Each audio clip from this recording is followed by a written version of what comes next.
Hello everyone. In this video, I will show you how to connect Wi-Fi extender to Starlink. First, make sure your Starlink router is powered on and devices can connect to its Wi-Fi. If you are using a Starlink mesh system, plug each node into a power outlet. Open the Starlink app while connected to Wi-Fi and you should see a notification for new mesh nodes.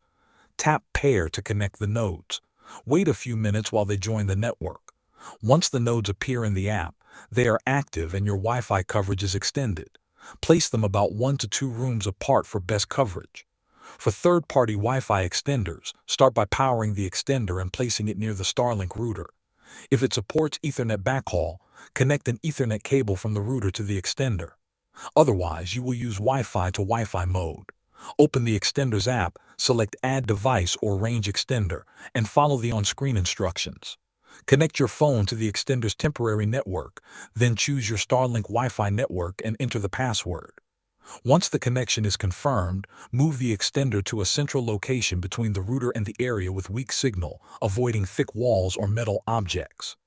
After the extender connects, devices in previously weak areas should see improved coverage. If you ever restart the network, power on the Starlink router first, then the extender. Thanks for watching.